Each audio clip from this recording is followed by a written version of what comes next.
pour la défense de la moralité internationale, du droit. The language is French. The degree is Doctor of Humane Letters. The place is the United States. A world leader and educator is being honored. His Imperial Majesty Emperor Haile Selassie I of Ethiopia. He is no stranger to the atmosphere of learning found on the campus of Georgetown University. Here, students are in direct association with world-renowned scholars in the field of foreign affairs, the arts, and the humanities. Here, the inquiring mind finds nourishment.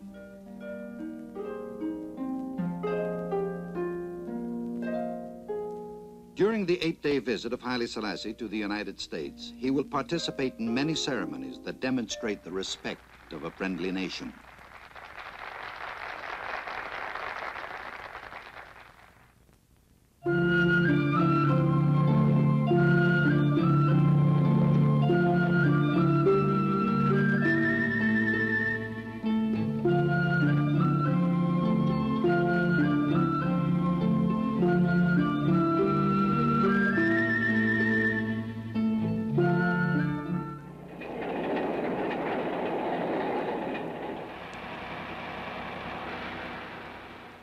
A train with several private cars carries the Emperor and his official party swiftly to Washington, D.C., the nation's capital.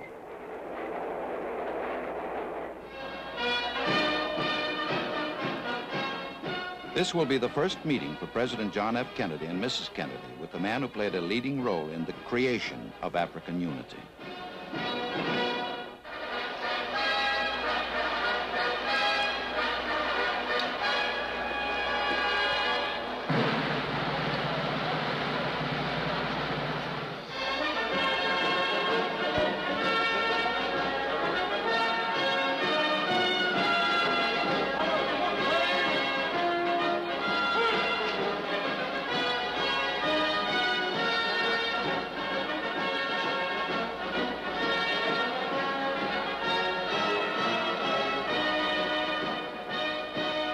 Ladies and gentlemen, I know I speak in behalf of all of my fellow Americans in welcoming His Imperial Majesty back to the United States. Since His Majesty visited the United States nearly a decade ago, we have seen one of the most extraordinary revolutions in history, and that has been the appearance on the world scene of 29 independent countries in the short space of less than 10 years, including over 150 million people. The conference recently held in His Majesty's capital served, I think, to bring together in a great cooperative movement the people of most of these countries. And the success of that conference was due in no small part to the leadership of our distinguished guest. His efforts to move his country forward and provide a better life for its people, and his efforts throughout the world, which stretch back over 30 or 40 years. For all of this, Your Majesty, we take the greatest pride in welcoming you here. You do us honor, and I can assure you that there is no guest that we will receive in this country that will give a greater sense of livelier pride and satisfaction to the American people than your presence here today. Your Majesty, you're most welcome.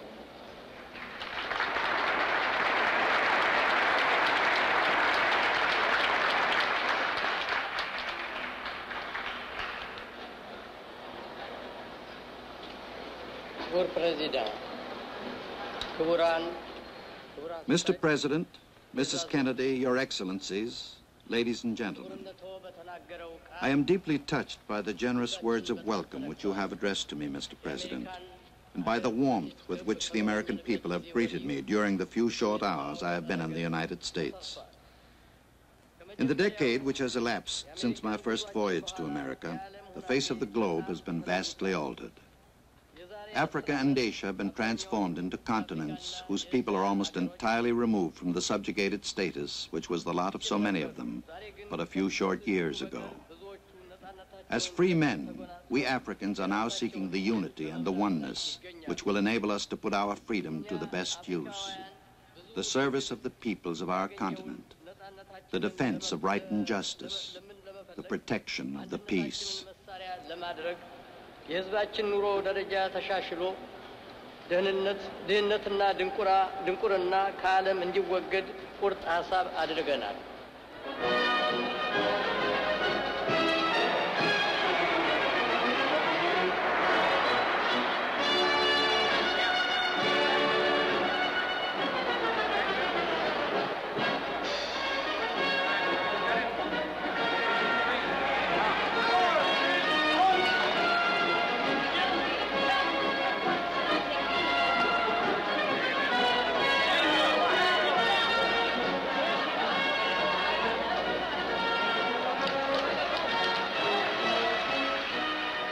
A group of Ethiopian women are among the welcoming crowds. The Emperor of Ethiopia has come to Washington to discuss important aspects of world peace and economic progress. He confers with President Kennedy on African problems and aspirations in these vital areas.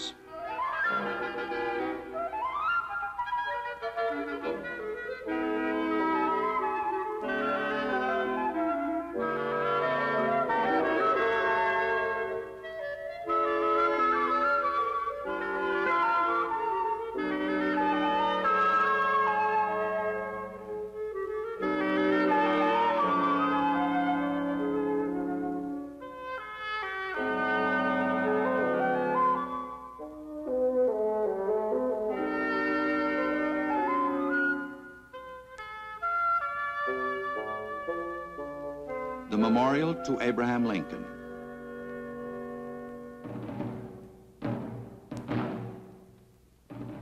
The Emperor and his party arrive at the Lincoln Memorial to place a silver wreath in honor of the American president, who is an international symbol of unity and freedom.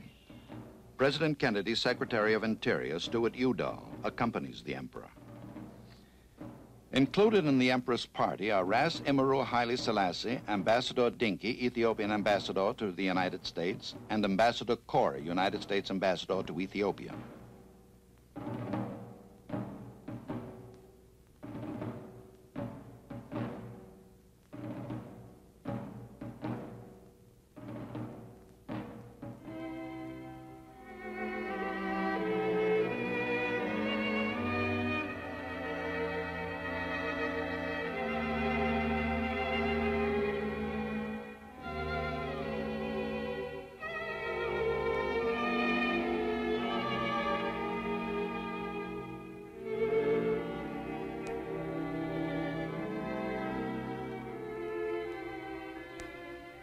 Mr. Udall reads from Abraham Lincoln's immortal Gettysburg Address. They gave the last full measure of devotion. That we here highly resolve that these dead shall not have died in vain, that this nation under God shall have a new birth of freedom, and that government of the people, by the people, for the people, shall not perish from the earth.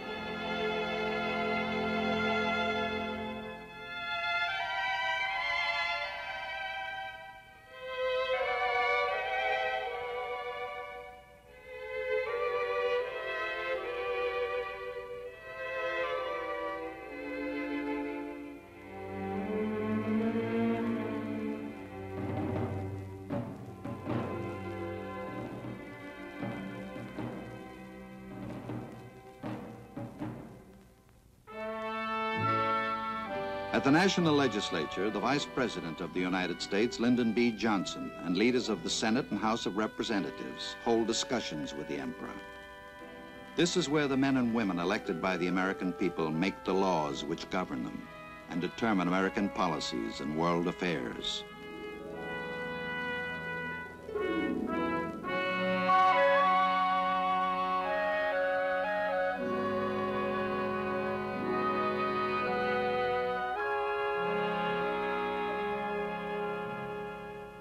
In the same room where President Kennedy holds his press conferences, the Emperor meets with over 500 representatives of the American and world press.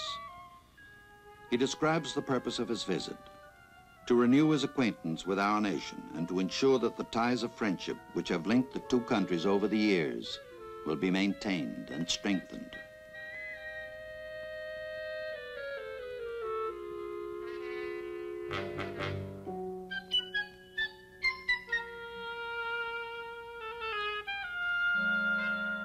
In reply to one question, the emperor says, "What interests us most in Africa today is the collaboration for the purpose of achieving unity for the benefit of Africa and as a contribution to world peace."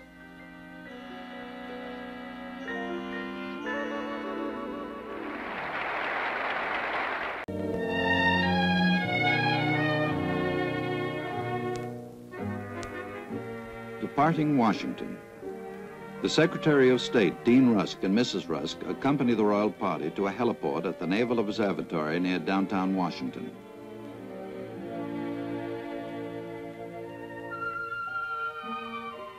Members of the diplomatic corps pay their respects to the emperor and members of the official party, which includes his granddaughter, Her Highness the Princess Ruth d'Este. The first stage of the journey is aboard President Kennedy's helicopter to the airport, then on to New York City.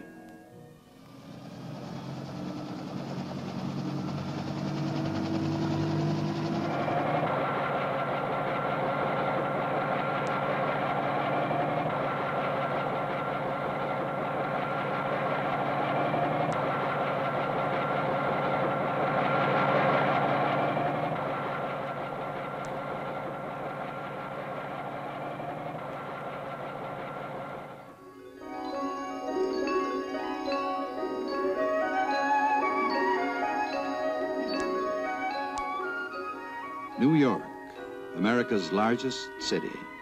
Towers of concrete and steel and organized stone probe the sky. Here, knowledge and culture are available to all who seek it.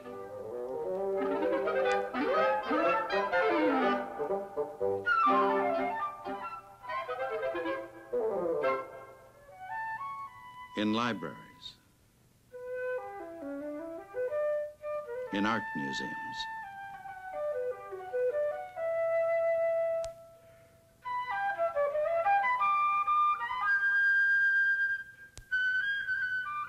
in cultural centers. Here is the library of the famed Columbia University, where Princess Ruth and many other Ethiopians have studied.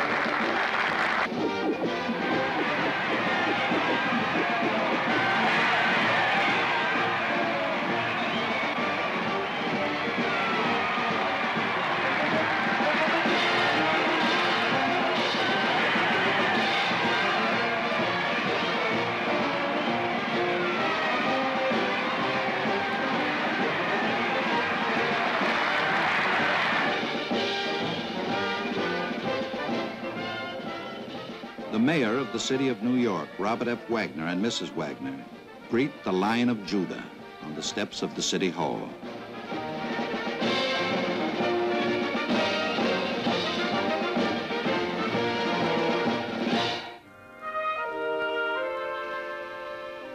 En route to the United Nations, where an open forum, nations can share the benefits of peaceful association.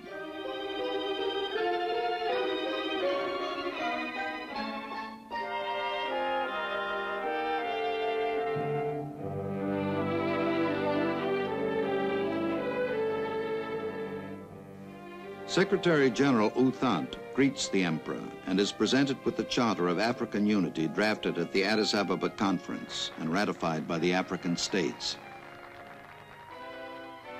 From the people of Ethiopia, a gift to the United Nations, a finely carved miniature of the great obelisk of Aksum, the ancient capital of Ethiopia.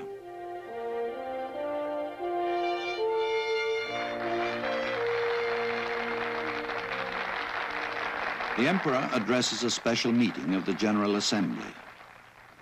ክቡር ፕሬዚዳንት፣ የተከበራችሁ መልእክተኞች፣ The Charter of the United Nations expresses the noblest aspirations of man, the abjuration of force in the settlement of disputes between states, the assurance of human rights and fundamental freedoms for all without distinction as to race, sex, language, or religion, the safeguarding of international peace and security.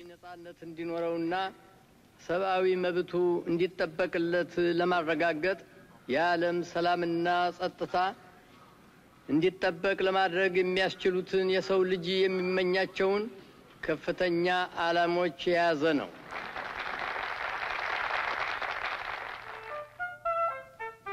Television is another medium of communication through which millions of Americans see and hear the Emperor.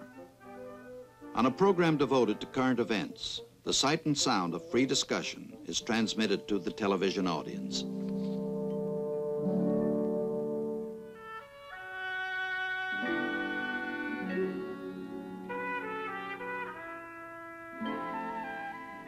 Gathered in the Emperor's hotel suite is an important resource of his country. Young people increasing their knowledge in the universities of America. One of the most satisfying moments of his tour, a face-to-face meeting with many of the Ethiopian students.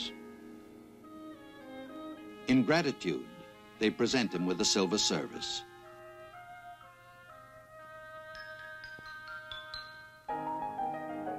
He thanks them and replies that the gift he wants most is unity of purpose, their cooperation in quickening the pace of Ethiopian development.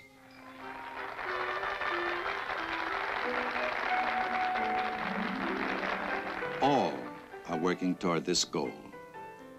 They include Ephraim Isaac, who conducts the Harvard Graduate School Chorus.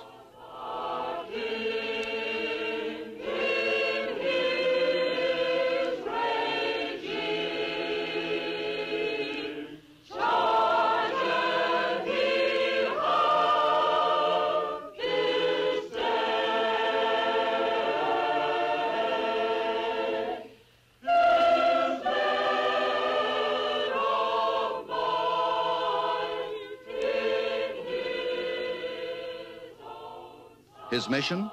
To found a conservatory in Addis Ababa, taking his doctorate at Harvard University, where President Kennedy was also graduated.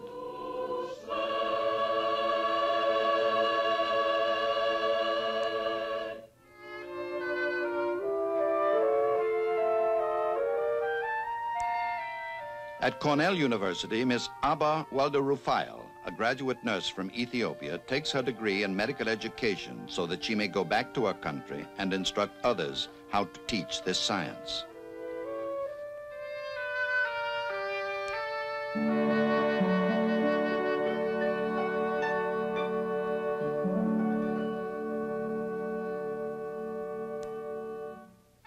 On the same campus, Bayena Chichai-Balu, a former government agricultural agent from Harar in the eastern part of Ethiopia, digs deeper into the science of agronomy, learning to overcome the common problems that face men who work the soil in all parts of the world.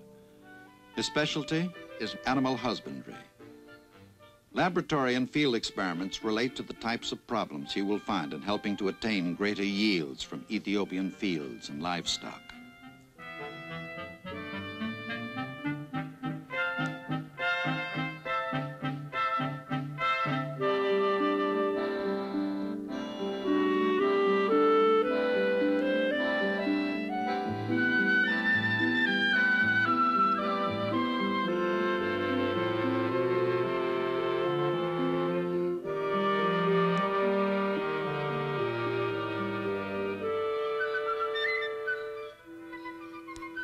Aviation is essential to a nation like Ethiopia, with rugged terrain and isolated areas. This young man, Bayena Gulilat, is mastering the rudiments of flight at a Washington flying school, studying to be a commercial pilot, secure in the knowledge that the skills he is learning will be of importance to his country.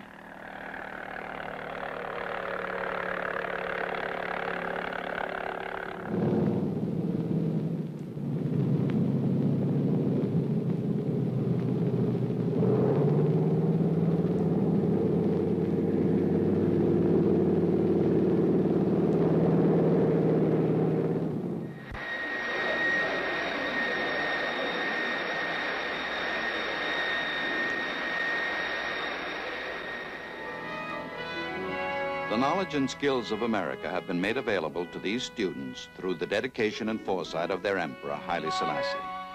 His visit to the United States is brightened by their progress, and the United States has been honored by his presence.